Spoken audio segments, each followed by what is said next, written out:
Hi guys, welcome to another beer review. Going back to Polly's Brew Co. And we're having a look at the Reverie. I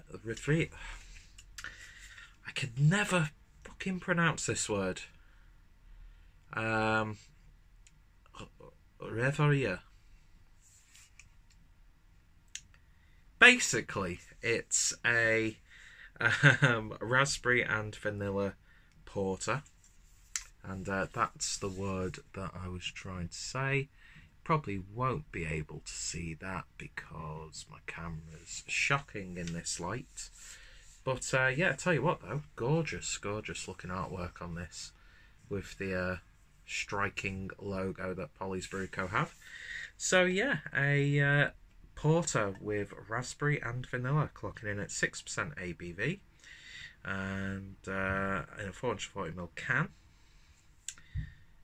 Best before the 11th of April 2020 and brewed on the 11th of November 2019. Currently reviewing this on the 6th of March, so it's had a little bit of age, but it shouldn't affect the beer too much. I actually earlier today reviewed souvenirs, but I'm not sure if I'll be uploading like two on the same day or spacing them out a little bit, because I'd imagine this one would possibly still be around. And yeah, just about to run myself a bath, so I thought I'd have a nice beer whilst I have a bit of a soak like an old man. Don't know why I said that in a slightly Geordie accent, but hey ho, I don't make the rules. Beer in the glass then, and to me that's a really nice sort of like oaky brown. I wouldn't say it's jet black. There's a little bit of a light bleeding through. I don't know, can you actually see through that? This lighting is awful. When I look at it there, it sort of reminds you of cola, to be honest. But being poured with about one finger's worth of slightly beige looking head. Certainly looking nice in this glass. So let's see what we get on the nose. And you're definitely getting the vanilla for sure. It's sort of like that like fresh vanilla pods as opposed to like vanilla essence or like vanilla sugar or that sort of thing. Yeah, because it's still got like a slight earthiness to it from the malts. Nice sort of dark, chocolatey sort of malts.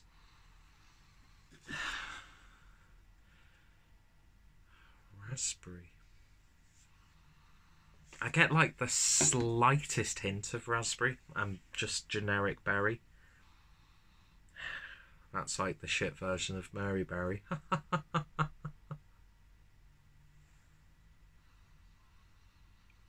little bit of slight coffee-like aroma coming through. And then there's like a slight woodiness. But yeah, I don't know, I was kind of expecting it to be a little bit more sweeter. Maybe the aroma has sort of like tapered off slightly. You know, since it is 4 months old. Or, you know, just over 4 months old. But it still smells nice. And there is a slight, like, cherry cola sort of character. Anyway, it smelled interesting. So let's give it a taste. Cheers, folks.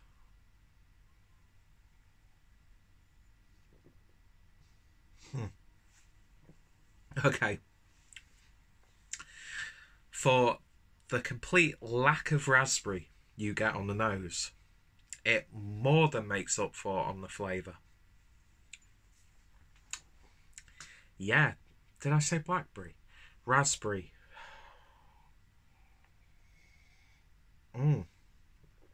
That is really pungent on the intake. Like, it's really like in your face on that first sip.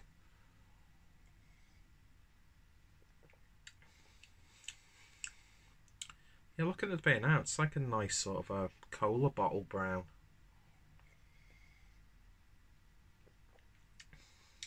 Yeah, it's sort of like got a vanilla Coke or like cherry Coke sort of character. Yeah, that is really prominent raspberry flavour.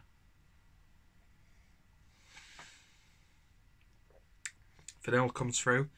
Adds quite a bit of sweetness, actually. Yeah, that's interesting. It's a really quite just all-round fruity tasting porter, to be honest. Excuse me. Slightly lower end of medium mouthfeel, but it's oily.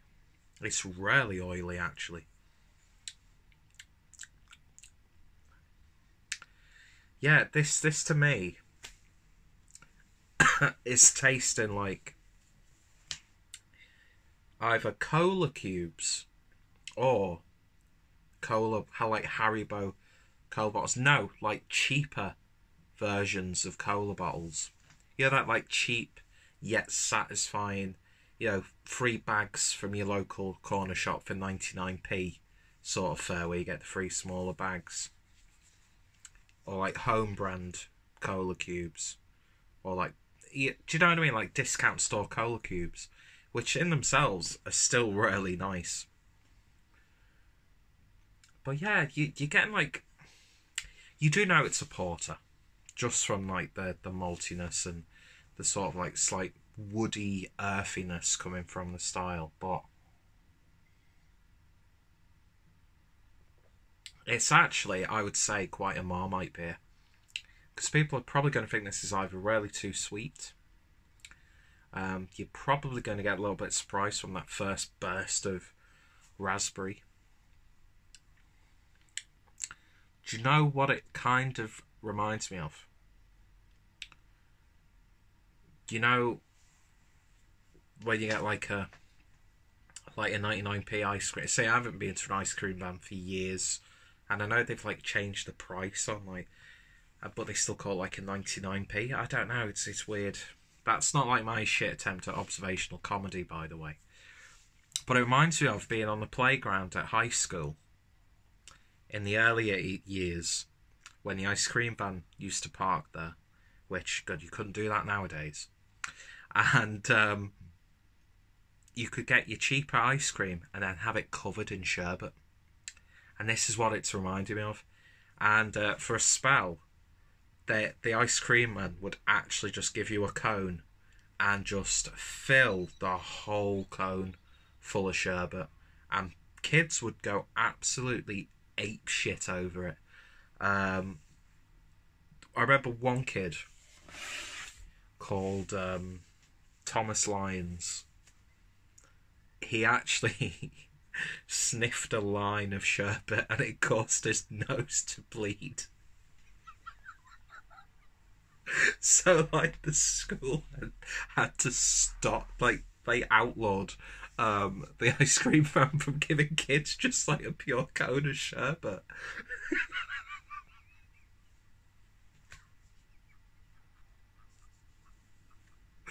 Oh my God, what the fuck? Yeah, and the sort of like mold characters reminded me of like an ice cream cone. Raspberry syrup, raspberry ice cream syrup. That's it. That's the flavour. I've nailed it. That's like the only time I've actually 100% hit a tasting note. That's the most accurate description you will ever see on my channel. It's raspberry ice cream syrup. That's what I'm tasting. There's a little bit of tartness there as well.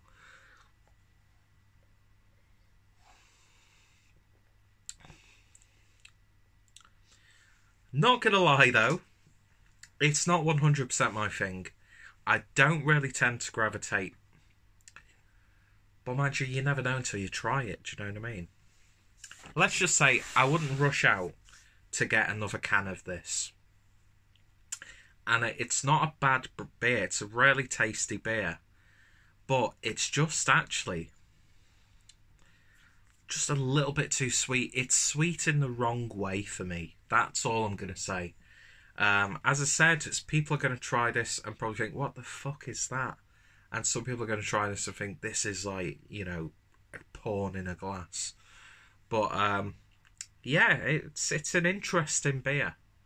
It's definitely an interesting beer. It's not just like a generic sort of port with very subtle flavourings. It's like a tour de force of sweetness from that raspberry ice cream syrup character, and then it's just emphasised more by that vanilla, like vanilla sugar. That's what it reminds me of. It's sort of like a sweet shop porter, really. I think that's a good way to describe it. I'm actually amazed just at how potent that flavour is after the... Well, mind you, it's been in a can, so beer flavours in a can, even like... I don't know if they've used like real raspberries or like a syrup or a flavouring or whatever. But in a can, flavours tend to hang around a little bit longer than bottles anyway. So it's a good way to preserve beers.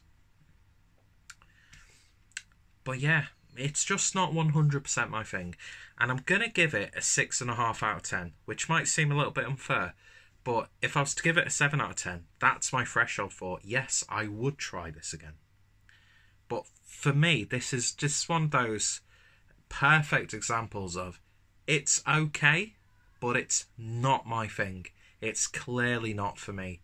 But it's really intriguing.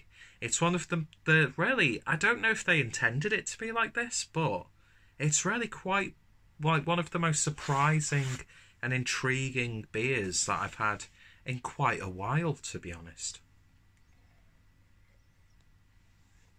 I mean, yeah, I'm going to carry on drinking it, of course.